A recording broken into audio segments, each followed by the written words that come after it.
bukan dalam hal perkara yang dosa, tetapi dalam hal ibadah kami. Kami percaya Tuhan ada di tengah-tengah kami, dan kami berikan semua pujian, hormat, syukur kami hanya kepada Yesus Kristus Tuhan.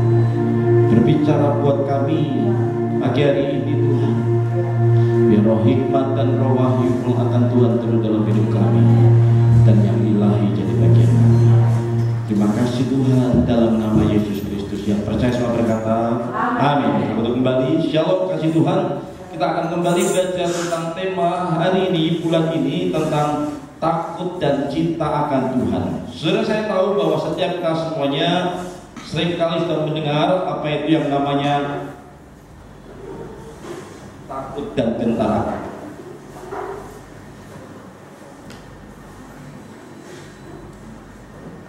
Saudara, kita akan lihat bahwa kita tahu bahwa setiap kehidupan kita sebagai orang percaya, kita diajar, dididik sejak kecil yang namanya bagaimana kita mencintai dan takut akan Tuhan.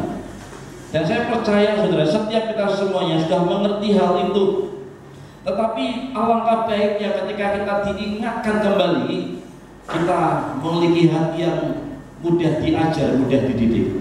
Kenapa ada kitab Ulangan? Karena kita tahu bahwa bangsa Israel adalah bangsa yang keras, tegar tengkuk. Meskipun ada banyak mujizat, ada banyak bagaimana Tuhan membuat keajaiban demi keajaiban, tetapi bangsa Israel bisa lupa tentang kebaikan Tuhan. Dan pagi ini kita akan belajar sekali lagi tentang yang namanya takut dan cinta akan Tuhan, supaya kita tidak lupa, supaya kita nyantol, supaya kita paham, kita mengerti saudara, bagaimana dan apa yang Tuhan inginkan. Saya ingin sampaikan terlebih dahulu bahwa ada hal yang ajaib dari seorang yang bernama Ishak ini.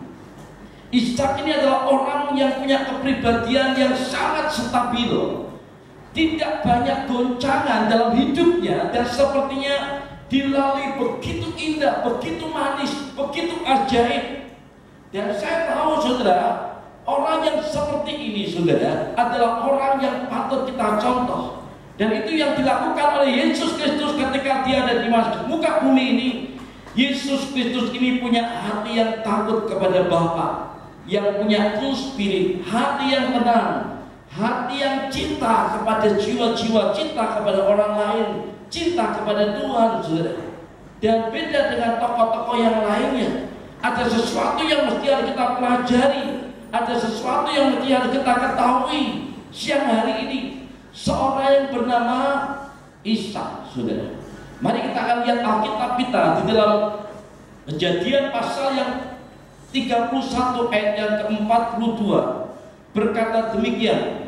Kejadian 31 ayat yang ke-42 berkata demikian. Seandainya Allah ayahku, Allah Abraham, dan yang disegani oleh Ishak tidak menyertai aku, tentulah engkau sekarang membiarkan aku pergi dengan tangan hampa, tetapi kesengsaraanku dan jerih payahku telah diperhatikan Allah, dan ia telah menjatuhkan putusan tadi malam. Saudara, ayat yang ke-53 juga hal yang sama dikatakan demikian. Allah Abraham dan Allah Nahor, Allah ayah mereka, kiranya menjadi hakim antara kita. Lalu Yakub bersumpah demi yang disegani oleh Ishak ayahnya. Saudara, kita seringkali mendengar istilah Allah Abraham, Allah Ishak, dan Allah Yakub. Tetapi ketika Yakub punya pergumulan, punya masalah dengan Laban, mertuanya, saudara, ketika dia ketika dia tidak nyaman di tempatnya, dan kemudian dia keluar dengan istrinya Rahel, dan dalam perjalanan keluar itu Rahel mengambil terapi, dan kemudian singkat cerita Laban ini marah dan kemudian bertemu dengan Yakub saudara. Tiba-tiba Tuhan bicara, ini Yakub, jangan kamu apa-apakan. Singkat cerita akhirnya mereka pulang kembali ke Laban, dan kemudian saat itu Yakub berkata, Seandainya Allah ayahku, Allah Abraham, dan yang disegani Ishak tidak menyertai aku, tentulah engkau sekarang membiarkan aku pergi dengan tangan hampa. Tetapi kesengsaraanku dan jeripayahku telah diperhatikan Allah, dan ia telah menjatuhkan putusan tadi malam. Saudara, perhatikan, Yakub menyebut nama Allah sebagai Allah yang disegani, Allah yang ditakuti, Allah yang digentari oleh Ishak. Yakub tahu kenapa dia sampai memperkatakan seperti itu, karena Yakub setiap hari, setiap waktu, saat dia sejak kecil, ayahnya adalah seorang yang takut akan Tuhan. Ayahnya adalah seorang yang pribadi yang gentar dan takut akan Tuhan. Oleh sebab itu doanya juga berkata, Allah yang aku segani, Allahnya Ishak, bapakku yang aku segani, Allahnya Ishak yang aku takuti. Saudara, yang ditakuti juga oleh Ishak bapakku. Kenapa, saudara? Karena dia lihat yang namanya seorang yang bernama Ishak ayahnya takut akan Tuhan, gentar akan Tuhan. Di sisi yang lainnya, saudara, ada hal yang luar biasa yang Yakub juga lihat oleh Yakub, Ishak ayahnya. Yakub lihat bagaimana kepribadian Ishak. Abraham istrinya mati menikah, saudara, kemudian Yakub juga sama, tetapi Ishak tidak kawin lagi. Saudara, dia punya hati yang takut akan Tuhan, punya rasa hormat dan percaya kepada Tuhan. Hari ini, saudara, ada begitu banyak gereja Tuhan yang kehilangan namanya hati yang takut akan Tuhan dan cinta akan Tuhan. Pak, saya takut sama Tuhan, tidak berbuat dosa apapun juga bagus. Tetapi saat kita ibadah, saat kita pergi ke rumah Tuhan, pada saat kita menyembah, apakah kita betul menghargai yang namanya hadirat Tuhan, betul yang menghargai yang namanya pribadi Tuhan, bahwa 2-3 orang berkumpul atas nama Tuhan, Tuhan hadir, Tuhan ada di tengah-tengah kita, dan kita belajar menghargai yang namanya hadirat Tuhan. Saudara, ada 2 orang lagi yang lainnya yang bernama Nuh. Nuh juga sama. Nuh adalah orang yang sangat menghargai tentang takut akan Tuhan. Buktinya apa? Orang yang menghargai, dia akan pasti menurut perintahnya. Orang yang menghargai orang lain tidak mengabaikan perintah orang lain. Kalau saudara sebagai karyawan, saudara punya pimpinan, dan ketika pimpinan saudara memberikan tugas, ketika saudara berkata, ya saya menghargai, saya menghormati pimpinan saya jamin, saya percaya karyawan yang baik akan menghormati, menghargai apa keputusan pimpinannya. Saudara, itu yang dialami, yang dilakukan oleh seorang yang bernama Nuh. Saya akan bacakan di dalam Ibrani pasal 11 ayat yang ke-7, berkata demikian. Karena iman, maka Nuh dengan petunjuk Allah tentang sesuatu yang belum kelihatan, dengan taat mempersiapkan bahtera untuk menyelamatkan keluarganya, dan karena iman itu ia menghukum dunia, dan ia ditentukan untuk menerima kebenaran. Sama antara Ishak dan Nuh, sama-sama melakukan tanggung jawabnya. Dia takut dan hormat kepada Tuhan. Buktinya ketika firman itu datang tiba ke dalam hidupnya, dia lakukan itu semuanya. Saudara, hari ini mari kita kembali kepada yang namanya hati yang takut dan hormat akan Tuhan. Karena ada begitu banyak hari-hari ini gereja Tuhan seringkali tanpa disadari kehilangan yang namanya rasa hormat dan takut akan Tuhan. Yang menjadi pertanyaannya, Pak, bagaimana caranya supaya kita punya hati yang hormat, yang takut akan Tuhan? Bagaimana caranya? Mari kita akan lihat sama-sama, saudara, di dalam Matius 13 ayat yang ke Matius pasal 13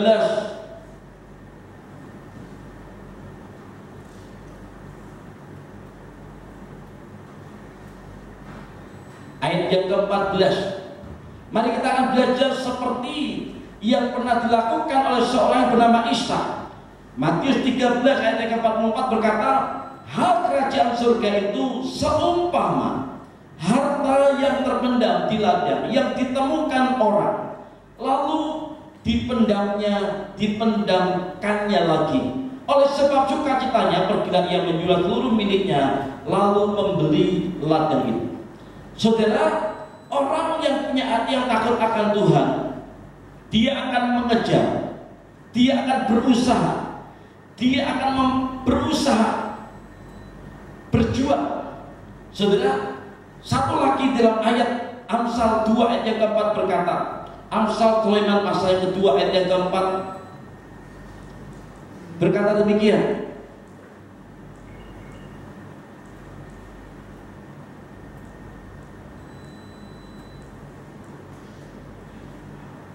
jikalau engkau mencarinya seperti mencari perak dan mengejarnya seperti mengejar harta terpendam. Ayat 5, maka engkau akan memperoleh pengertian tentang takut akan Tuhan dan mendapat pengenalan akan Allah. Saudara, ketika kita punya hati yang takut akan Tuhan, bagaimana caranya supaya kita punya hati yang takut akan Tuhan? Alkitab mengajar supaya kita mencarinya seperti perak dan mengejarnya seperti harta terpendam. Orang yang punya hati yang takut dan hormat akan Tuhan, dia punya hati yang ingin mengejar, mencari tahu, mengupayakan, berusaha, sama seperti orang yang sedang mencari perak dan mencari harta terpendam. Saudara pernah lihat beberapa film? Ada satu film dia mengejar bagaimana harta karun terpendam itu sudah berabad-abad dan dia ingin dapatkan. Dia pakai studi, dia atur, dia buat sedemikian rupa, dia berusaha untuk dia sampai ke tempat tersebut dan dia dapatkan harta yang sangat mahal itu, harta terpendam. Sama ketika setiap kita semuanya sedang memikirkan bagaimana caranya saya ini mengingini Tuhan, saya ini mengejar Tuhan, saya itu yang saya mau adalah pribadi Tuhan. Sudah berusaha bagaimana caranya pakai waktu, berusaha bagaimana caranya menyenangkan hati Tuhan. Itu saudara akan dapatkan bagaimana kita memiliki hati yang takut akan Tuhan. Dan hari-hari ini saudara, ada begitu banyak orang yang juga mengejar, apalagi keadaan yang sulit. Mengejar apa? Mengejar uang. Saudara sudah diberkati, bagaimana caranya supaya lebih lagi. Ada orang yang berusaha, sudah pernah pergi ke satu tempat rekreasi, pergi lagi ke tempat yang lainnya yang belum dikunjungi. Saudara, lebih banyak tempat, lebih memuaskan hatinya. Saya mau beritahu, tidak akan pernah puas selama yang ada di dunia ini. Dan saya mau beritahu saudara, engkau tidak akan pernah puas ketika kita mengejar perkara-perkara yang di dunia ini. Tapi ketika engkau berkata, Tuhan, yang saya butuhkan hari-hari ini cuma satu, pribadi Tuhan, mengingini Tuhan lebih dari semuanya. Beberapa waktu yang lalu, minggu lalu kami berkumpul bersama dengan keluarga, saya anak, saya bawa anak, istri, kemudian anak menantu, cucu saya. Dan tiba-tiba kemudian waktu kami sarapan pagi, saya sengaja tidak ada di dalam villa, saya coba sarapan pagi di luar. Ketika saya sarapan pagi saudara, saya bawa piring kemudian duduk di satu tempat dan di situ saya nikmatin udara sambil saya ngobrol sama Tuhan, sambil saya dengarkan salah satu hambanya khotbah. Tiba-tiba hadirat Tuhan kuat sekali. Separuh daripada sarapan pagi saya taruh, saya letakkan dan saya tutup mata, saya dengarkan. Tiba-tiba Tuhan bicara kuat sekali. Dan kemudian air mata saya bisa keluar dan saya nangis di situ. Sampai beberapa kali saya usap mata saya usap air mata saya semua air linangan air mata saya usap. Dan kata Tuhan, saya hari-hari ini butuh Tuhan. Saya nggak bisa kalau bukan Engkau Tuhan yang menaruh semua destiny, semua masa depan. Saya nggak bisa mampu untuk melakukan menyelesaikannya. Tuhan berikan kemampuan sampai garis akhir. Sudah tiba-tiba hadirat Tuhan begitu manis, lembut, dan saya hancur hati hari itu. Kemudian selesai, Saya tetap lakukan bagian saya sebagai seorang grandpa. Saya ajak cucu saya, kemudian dia membawa saya ke kolam renang dan dia berkata, ayo grandpa renang. Waduh saudara, buat saya kalau saya renang airnya akan keluar semburat semuanya, karena berat badan saya hari-hari ini ajaib naik secara drastis. Hari-hari ini saya juga mulai kurangin makan untuk tetap dalam makanan sehat supaya nggak terlalu bertambah berat badannya. Saudara, dalam keadaan dimanapun kita tetap bisa merasakan yang namanya hadirat Tuhan, His Message Presence. Bagaimana kita mengalami pribadi Tuhan, dan itu yang Tuhan mau hari ini dalam keadaan apapun. Kejar, ingini supaya ada begitu banyak jiwa-jiwa, jemaat lebih banyak, tetapi mengingini hati Tuhan berkurang. Mari saudara, hari-hari ini kita sama-sama mengingini Tuhan lebih dari semua yang ada. Yang percaya katakan amin. Biar setiap kita semuanya punya hati yang mengejar harta terpendam, mengingini, berusaha. Dan yang kedua, bukan hanya berusaha di sini, tetapi mau bayar harga. Kita akan lihat di dalam satu hal, saudara, mesti harus ada bayar yang harus dibayarkan, harga yang harus dibayarkan, saudara. Tidak pernah kemuliaan itu membutuhkan harga yang harus dibayar. Dibutuhkan ketaatan, dibutuhkan kerinduan, dibutuhkan kemauan, dibutuhkan kehausan, kelaparan akan Tuhan yang begitu besar. Mencari Tuhan dengan segenap hati. Prioritas, fokus setiap waktu, kesempatan, setiap aktivitas kita, libatkan Tuhan di dalam mengambil keputusan. Saya ingat ada salah satu anak muda ketika dia belum bekerja, dan kemudian Tuhan bawa dia mulai usaha yang awal-awal pada saat itu belum begitu dinikmatin banyak orang, dan orang belum begitu tahu, dan dia mulai berusaha untuk menjual produknya itu. Saya tahu ini anak muda adalah anak yang tidak suka bicara, diam. Orang berkata ini seperti patung, kalau tidak didung tidak ngomong, saudara. Tapi dia tahu bahwa dia harus menjual barang-barang produknya dia dari satu tempat ke tempat yang lainnya. Dia cerita kepada saya, ketika saya berusaha pertama kali saya jual itu susah buat saya, sulit, karena saya tahu saya punya banyak kelemahan, salah satunya nggak bisa ngomong. Dan ketika dia masuk, dia berkata, saya selalu mengandalkan Tuhan. Saya selalu bertanya kepada Tuhan, Tuhan, ini mau masuk ke toko ini apa enggak? Kalau tidak dilewati, Tuhan berkata, masuk. Lalu dia masuk begitu saja, dan dia tawarkan produknya dia. Dan ketika dia tawarkan produknya dia, ngomongnya sambil menjawab agak pleguk, saudara ya, terbata-bata, terputus-putus, padahal produknya dia sendiri, saudara. Dia tahu bagaimana cara membuat, bagaimana cara packingnya. Tapi ketika ditanya, saya percaya ya kurang lebih seperti itu. Susah untuk dia menjawab. Tapi saya percaya di balik itu anugerah Tuhan, favor Tuhan turun. Ketika dia mengandalkan Tuhan dan dia mengenal akan pribadi Tuhan, apa yang terjadi, saudara? Maka toko itu memberikan order kepada dia dari satu toko ke toko yang lainnya. Bahkan hampir sebagian besar toko-toko di beberapa kota, sampai akhirnya produknya dia dibawa Tuhan pergi ke luar negeri. Saya tahu karena seseorang yang mencari, mengejar, mengingini Tuhan lebih dari semuanya. Mari saudara, hari-hari ini kejar, ingini Tuhan lebih dari yang ada. Prioritaskan Tuhan di atas segala-galanya. Saudara, kalau kita memprioritaskan Tuhan, saya percaya Tuhan akan memprioritaskan hidup kita, masa depan kita. Yang percaya katakan amin. Bahkan pasangan hidup kita pun tidak harus dan tidak selalu kita minta-minta kepada Tuhan. Kebutuhan saudara pun juga tidak harus dan tidak selalu minta-minta sama Tuhan. Prinsipnya tahu sama tahu. Saudara tahu hati Tuhan, saudara tahu bagaimana menyenangkan hati Tuhan, saudara tahu bagaimana menyukakan hati Tuhan, saudara tahu bagaimana mengingini Tuhan lebih dari semua yang ada. Saya percaya yang namanya berkat itu akan Tuhan berikan. Saudara, itu yang namanya trust, percaya. Saudara, sama, saya hampir jarang berdoa minta sesuatu kecuali sama Tuhan, aku ingin menyenangkan hati Engkau. Cuma itu, saudara.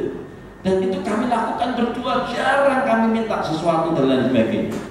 Kami hanya berkata, Tuhan, Engkau tahu, aku juga tahu keinginanmu, dan Tuhan tahu apa yang jadi keperluan-kebutuhan kami. Kami hanya menyenangkan hati Tuhan. Beberapa waktu yang lalu, hambanya almarhum Bapak Pendeta Alex Saputra dipanggil Tuhan, tapi ada sebuah blessing. Saya tangkap ada sesuatu yang luar biasa yang beliau sempat sampaikan. Saudara, bagaimana Tuhan bawa dia sampai mengalami keajaiban. Salah satu kuncinya, bagaimana dia bisa menyenangkan hati Tuhan. Satu kali ketemu dengan hambanya almarhum Bapak Pendeta Petrus Agung, mau pergi ke Jakarta, kemudian di lobi, kemudian di terminal, di lobi di salah satu lounge, kemudian dia berdiskusi, Pak, bagaimana caranya supaya kita punya iman yang besar dan kemudian mendatangkan keajaiban panjang lebar. Kemudian hambanya cuma berkata, kalau kamu bisa sambil bilang menyembah Tuhan, menyenangkan hati Tuhan, kalau Tuhan senyum aja itu gedung terbangun. Kalau Tuhan tertawa apalagi rumah sakit terbangun, saudara. Kalau kita juga bisa menyenangkan hati Tuhan, tidak usah minta. Saya percaya yang jadi keperluan kebutuhan kita, saudara, Tuhan cukupi, Tuhan berikan ketika kita tahu bahwa Tuhan adalah Yehovah Jireh yang melayani kami.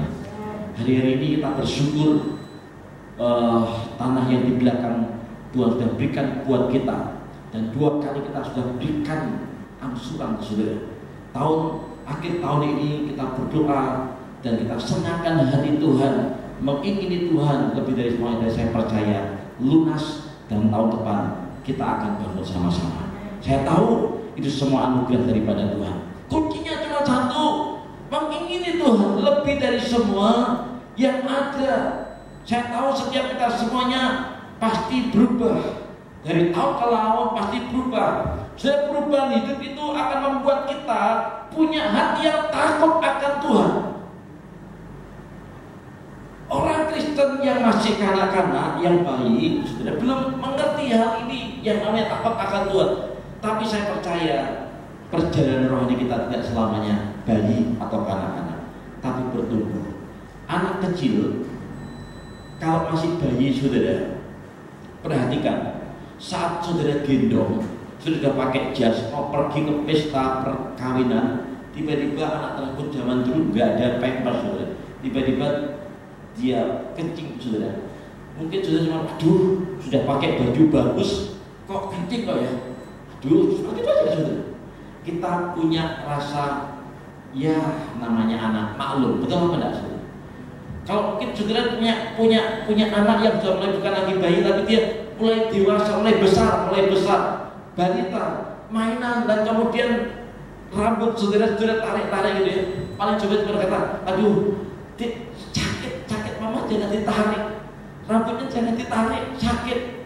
Paling cuma itu aja. Kita punya rasa memaklumi lah, karena itu masih anak. Coba sekarang sudah punya anak yang sudah gede, ada saat misalnya tiba-tiba datang, rambut saya diujak kok, ngapain? Apalagi Elvan, kamu kerja kayak gini apa ini? Kenapa sudah? Perubahan hidup itu membuat kita punya rasa takut dan gentar. Betul apa enggak? Kalau misalkan dia mau minta sesuatu apapun, tidak cari gara-gara, tapi cari waktu kesempatan, ambil hati papanya. Pak, saya masakin ya. Papa sukanya apa? Oh, saya tidak tahu anak saya sukanya apa. Masakin gitu. Masakin kemudian tidak. Papa makan apa? Kalau apa ini siapin semuanya. Buah sebelum makan, siapin pepaya sudah. Siapin jeruk. Sudah selesai kenyang, dekat di sebelahnya. Pak, aku beli magazine ini buat Pak.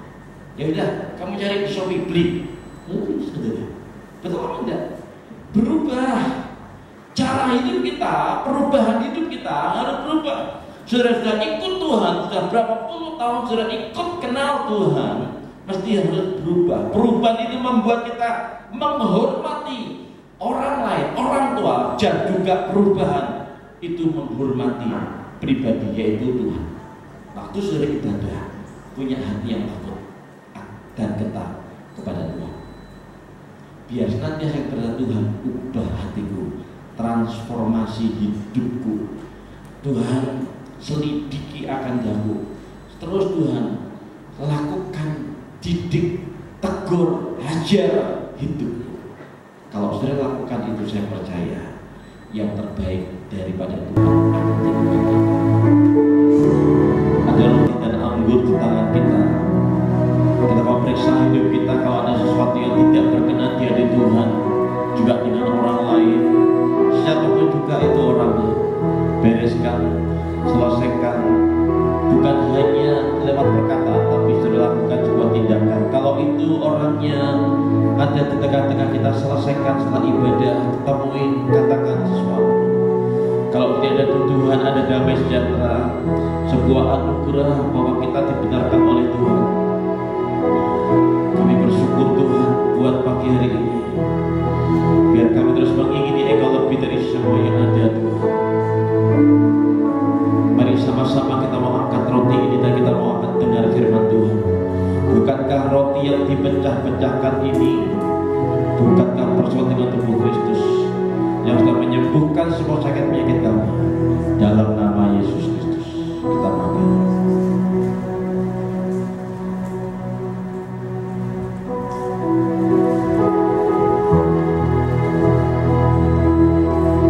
Tuhan sempurnakan pekerjaanmu, rencanamu, great destiny dalam hidup kami. Tuhan persekutuan keadaanmu. Kami angkat cawan ini, bukankah cawan ucapan syukur yang atasnya kami ucapkan syukur ini? Bukankah persoalan darah Kristus yang sudah mengampuni semua dosa pelanggaran kami? Dalam nama Tuhan Yesus Kristus kita minum dengan ini.